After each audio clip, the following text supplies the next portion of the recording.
कितना खूबसूरत है ना हमारा ये भारत। कितनी सारी संस्कृतियों के रंग हैं इसमें, बिल्कुल एक इंद्रधनुष की तरह। पर क्या तुम्हें मालूम है कि 1947 से पहले का भारत इससे भी कई गुना ज्यादा खूबसूरत हुआ करता था। तो हाय एवरीवन, मैं हूं जयांशा और आप सुन रहे हैं plug in, a podcast by Galgotias University. तो आज हम बात करने वाले हैं हमारे भारत के बारे में। अरे रुको, इस वाले भारत के बारे में नहीं। आज हम बात करने वाले हैं 1947 से पहले के भारत के बारे में।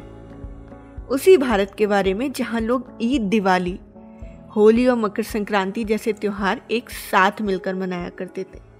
उस समय त्योहारों के जरिए ना लोग खुशियां बांटा करते थे। कितना खूबसूरत होगा ना वो जमाना, जब हरा रंग मुसलमानों का और केसरिया हिंदुओं का नहीं हुआ करता था। सारे रंग सबके थे। उस जमाने में ना कोई मजहब के नाम पर लड़ा नहीं करता था। अगर कोई लड़ाई थी तो वो थी भारत को आजाद कराने की। उस लड़ाई को हर मजहब के लोग एक साथ मिलकर लड़ा करते थे। और लड़े भी क्यों ना, सबने एक साथ मिलकर एक आजाद भारत का सपना जो देखा था, वो एका, वो भाईचारा बहुत खूबसूरत हुआ करता था। एक ये भाईचारा ही तो था जो अंग्रेजों के खिलाफ भारत के लोगों की ताकत हुआ करता था। पर शायद ये बात अंग्रेजों को रास नहीं आई थी। वो ये जान चुके थे कि अब उन्हें भारत छोड़ना ही होगा। अब ज्यादा दिन तक उनका शासन नहीं चलने वाला। वो लोग जाते जाते भारत को पूरी तरह बर्बाद कर देना चाहते थे। शायद वो लोगों से बदला लेना चाहते थे। इसीलिए जाने से पहले भारत में दो धर्मों के बीच उन्होंने फूट डाल दी थी। उन्होंने लोगों को इस तरह भड़काया था कि जो लोग कभी आपस में एक परिवार की तरह रहते थे, वो आज एक दूसरे को अपना दुश्मन मान रहे थे। हालात इतने गंभीर हो गए थे कि जो लोग कभी आजाद भारत का सपना एक साथ मिलकर देखा करते थे, वो लोग आजाद भारत का सपना तो देख रहे थे, पर अलग अलग मुल्क के साथ। पर उनमें से कुछ थे जो अब भी वही पुराना सपना लिए बैठे थे, जो भारत को तोड़ना नहीं चाहते थे, जो भारत के दो टुकड़े नहीं कराना चाहते थे, और ये दुआ भी मांगते थे कि उनका भारत एक ही रहे। देखते ही देखते भारत की आजादी का दिन भी आ गया और शहीदों के बलिदान को आजादी का ताज मिल गया था। सब लोग बहुत खुश थे, सब लोग जश्न मना रहे थे।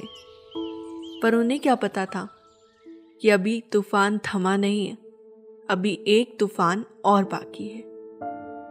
और वो तूफान था बंटवारा। 17 अगस्त की वो काली रात, जिस दिन सर जॉन रेडक्लिफ नाम के एक ब्रिटिश ने एक हिंदू और एक मुसलमान वकील के साथ मिलकर भारत के दो टुकड़े कर दिए थे। भारत के नक्शे पे उसने कुछ इस तरह लकीर खींची कि लाहौर से अमृतसर का जो रास्ता कभी लोगों को पास लगा करता था, आज वो उतना ही दूर हो गया था। बंटवारे ने लोगों की जिंदगी को बदल के रख दिया था। अभी आजादी का जश्न खत्म हुआ नहीं था कि बंटवारा भी हो गया। 17 अगस्त की उस काली रात को सब कुछ इतना अचानक हुआ कि सब हैरान हो गए। सबको अचानक से अपना घर, अपना कारोबार और अपना शहर छोड़कर जाना पड़ा। ये सब आसान नहीं था, क्योंकि गुस्से में घूम रहे दंगाइयों ने भी शहर में आतंक मचा रखा था, जिसकी वजह से कई लोगों ने अपनी जान गंवाई। कईयों ने अपने परिवार वालों और दोस्तों को खोया। कई तो उसमें ऐसे भी थे जो अपने परिवार से कुछ इस तरह बिछड़े कि वो दोबारा उनसे कभी ना मिल पाए। लोग एक दूसरे के खून के इतने प्यासे हो गए थे कि हिंदुस्तान से पाकिस्तान और पाकिस्तान से हिंदुस्तान जाने वाली ट्रेनों में लाशों के सिवा और कुछ नहीं था।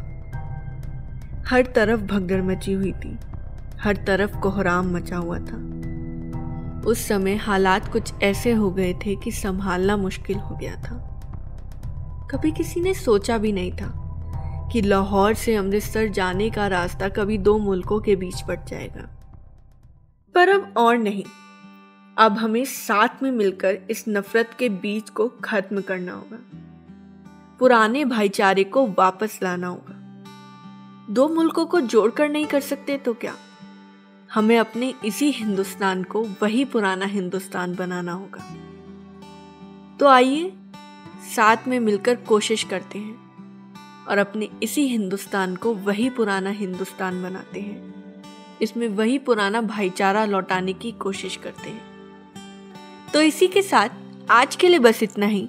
मैं जय आंशा आपको फिर मिलूंगी कुछ और नई बातों के साथ। तब तक के लिए जय हिंद।